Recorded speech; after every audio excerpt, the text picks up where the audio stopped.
بسم اللہ الرحمن الرحیم۔ شروع اللہ کے نام سے جو بڑا مہربان نہایت رحم والا ہے۔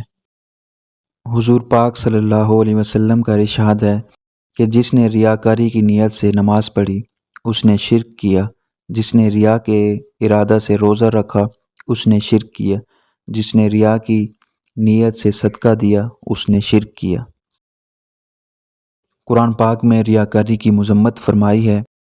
ایک حدیث میں ہے کہ قیامت کے دن سب سے پہلے جن لوگوں کا فیصلہ ہوگا ان میں ایک تو شہید ہوگا، اس کو بلایا جائے گا اور بلانے کے بعد دنیا میں جو اللہ جل شانہ کے انعامات اس پر ہوئے تھے وہ اس کو یاد دلائے جائیں گے۔ اس کے بعد اس سے مطالبہ ہوگا کہ اللہ کی ان نعمتوں میں رہ کر تو نے کیا نیک عمل کیا۔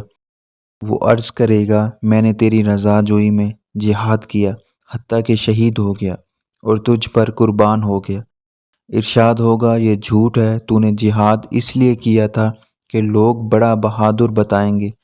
وہ تجھے بہت بڑا بہادر بتا چکے ہیں، جو غرض عمل کی تھی وہ پوری ہو گئی ہے۔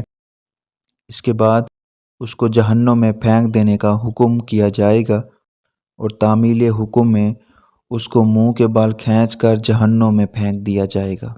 استغفر اللہ۔ دوسرا شخص ایک عالم ہوگا جس کو بلا کر اللہ کے انعامات اور احسانات جتا کر اس سے بھی دریافت کیا جائے گا کہ اللہ کی ان نعمتوں میں تو نے کیا عمل کیا۔ وہ کہے گا میں نے علم سیکھا اور لوگوں کو سکھایا، تیری رضا جوئی میں قرآن پاک پڑھتا رہا۔ ارشاد ہوگا یہ سب جھوٹ ہے، یہ سب کچھ اس لیے کیا گیا تھا کہ لوگ کہیں گے کہ فلاں شخص بڑا عالم بڑا قاری ہے۔ 100 لوگوں نے کہہ دیا اور جو مقصد اس محنت سے تھا وہ حاصل ہو چکا ہے۔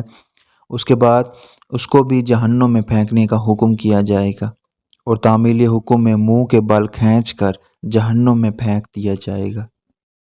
تیسرا شخص ایک سخی ہوگا جس پر اللہ تعالیٰ نے دنیا میں بہت بڑی وسعت فرما رکھی تھی، ہر قسم کے مال سے اس کو نوازا تھا۔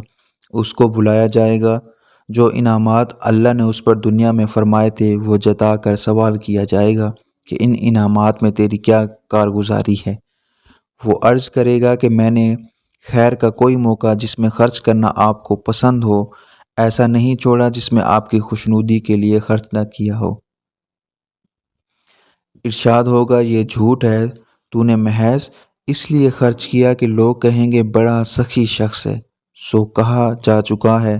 اس کے بعد اس کو بھی جہنم میں پھینکنے کا حکم ہوگا اور تعمیل حکم میں منہ کے بل کھینچ کر جہنم میں پھینک دیا جائے گا۔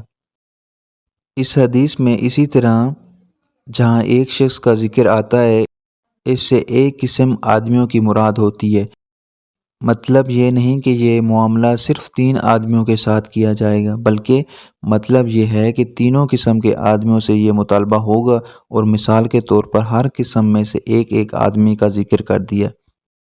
اس کے علاوہ اور بھی حدیث میں کثرت سے اس پر تنبیہ کی گئی ہے اور بہت زیادہ اہمیت سے حضور پاک صلی اللہ علیہ وسلم نے اپنی امت کو اس پر متنبہ کیا ہے کہ جو کام بھی کیا جائے وہ خالص اللہ کے لیے کیا جائے اور جتنا بھی اہتمام ہو سکے اس کا کیا جائے کہ اس میں ریا اور نمود و شہرت اور دکھاوے کا شائبہ نہ آنے پائے، مگر اس جگہ شیطان کے ایک بڑے مکر سے بے فکر نہ ہونا چاہیے۔